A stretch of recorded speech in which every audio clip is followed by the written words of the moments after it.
If you know me, you know that I'm always on the lookout for new two-player games, and I think this one has the potential to be the next big hit. Sigil is an abstract game, and the best way that I can describe it is that it's basically like if Gandalf invented Go. So if that intrigues you and you want to know more about Sigil and whether or not to back it on Kickstarter, then might I suggest?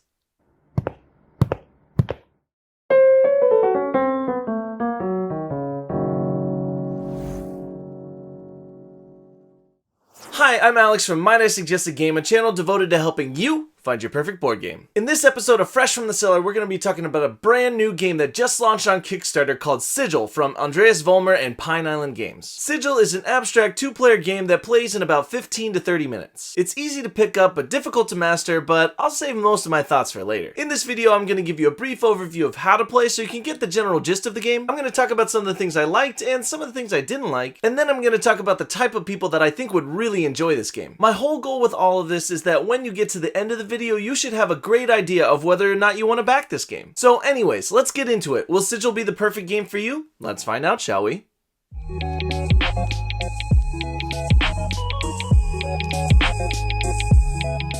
In Sigil, you'll start out by placing 9 spell sigils on the board. There should always be 3 1-stone sigils, 3 3-stone sigils, and 3 5-stone sigils, although their locations and effects can vary from game to game. Once the board is set up, players will choose their color and their corresponding lock dice, and place a stone on their starting node, as well as 1 extra blue stone on the scorekeeping track in the center. Now before we start, you should know the 2 conditions that will trigger an immediate end to a game of Sigil. First, if a player has a 3 or more stone advantage over their opponent at the end of either player's turn, they immediately win, so it's really important to keep track of the stones on the board. The other win condition happens if a player manages to cast 6 spells. As soon as they cast number 6, the game ends immediately, but it's not necessarily the player who casts the spell that wins the game. It's the player with the most stones on the board at that time that wins the game. So you really have to pay attention to what your opponent is up to. Now you may be wondering, spells. How do I cast spells?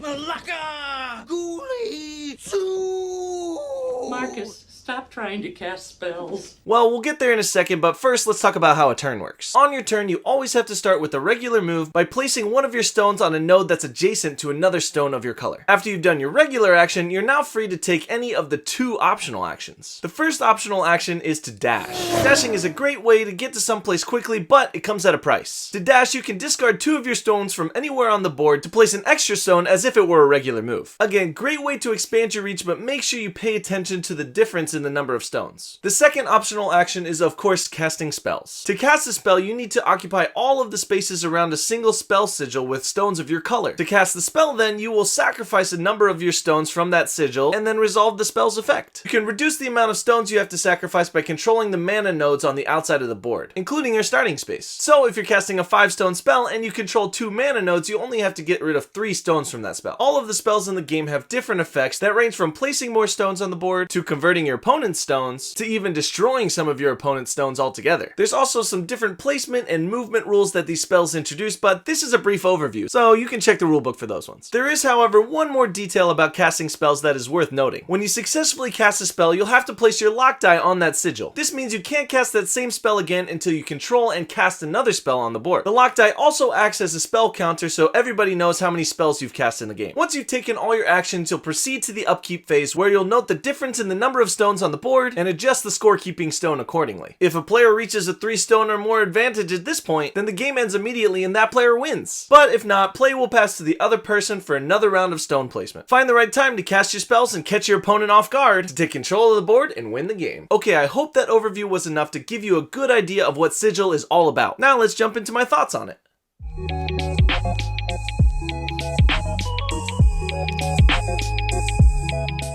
Okay, first off, I can already tell that this game falls into the category of games that are super easy to learn but really difficult to master. I think that's a key marker for a great abstract game, and I think this game has really got that. I mean, even between the simple actions of placing stones and deciding whether or not to sacrifice them or not, there's a ton of thinking that needs to go on in between turns in order for you to be prepared for whatever your opponent will throw at you. I also think that Sigil did a good job of remedying an issue that I have with most abstract games, and that's replayability. I mean, obviously in tactical games, the way you go about your strategy can kind of change the game as it goes, but Sigil has some of that built in already with the modular board and the different spell abilities. With all the different possibilities and the chaos that happens, especially when some 5-stone spell goes off, you really have to keep an eye on what your opponent is doing, which makes the player interaction seem tense but not mean. I also really feel like it would accommodate different play styles really well, because you can kind of play defensive or you can kind of play aggressive, and they'll each have their pros and cons, but neither of those strategies felt overpowered. I should also mention that one of my favorite parts about the game is the tactile nature of those glass beads. If you're a fidgeter, especially when you're thinking, those smooth glass beads are going to be perfect to help you calm your mind and pick the right decision. Anyways, let's talk about a few things that I wasn't so sure about. Number one, I felt like the scorekeeping was a little finicky. Because you're constantly moving the scorekeeping stone back and forth each turn, you either really have to get into a good routine of it, or you have to have one player take the lead and really be the one that's counting. Personally, I feel like I'm a little too airheaded to be trusted with this task, but I'm sure other people will find it fairly simple. Second, I felt like the beginning felt a little deterministic. Maybe that's just because we haven't played centuries and centuries of it and it doesn't have all these different openings like chess does, but I felt like in the games that we played, everyone started by going for the same thing. It definitely branched out as the game went on and there started being more player-to-player interaction, and maybe I can fix this issue by just being a little bit more creative at the start, but I just thought I would call it out. And lastly, I felt like there was a little bit of a hiccup on the rules when the spells started introducing soft moves versus hard moves versus blink moves. I like to move it.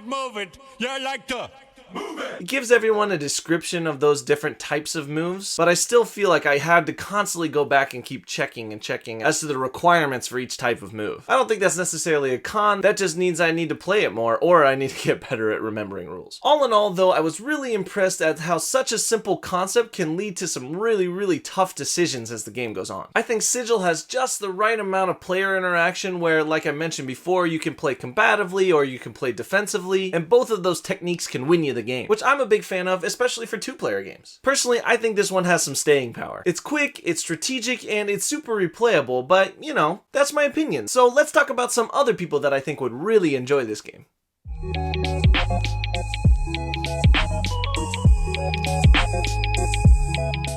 Here's the type of people that I think would really like this game. First, if you never got that letter to Hogwarts but you're convinced you could have easily won that game of Wizard's chess. Once I make my move, then you're free to check the king. No. Oh no! Then you should check this one out. Second, if your mind is always moving a mile a minute and the inside of your brain kind of looks like one of those suspect boards with all the strings going everywhere, like Charlie Day in that one episode of It's Always Sunny.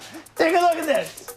Jesus Christ, That Charlie. right there is the mail. Now let's talk about the mail. Can we talk about the mail, please, Mac? I'm dying to talk about the mail with you all day, okay? Then you definitely should check this one out. And if you're just looking for a surprisingly thinky, abstract duel with multiple paths to victory, a hefty dose of replayability, and some really nice and tactile bits to boot, then might I suggest Sigil. Thanks so much for sticking around for today's episode of Fresh from the Cellar. I hope this video gives you a great idea of whether or not you should back Sigil, and if you want even more info, I put a link to the Kickstarter page in the description. So go down there and check it out, and while you're there, don't forget to hit subscribe and that little bell button so you can get notified when I post new content. Anyways, thanks so much to everyone who's supported me so far. Please don't forget to like, comment, and subscribe so I can keep growing this channel and keep helping you find your perfect board game. Once again, this has been a Might I Suggest a Game production, and I'm Alex, your board game sommelier, signing off.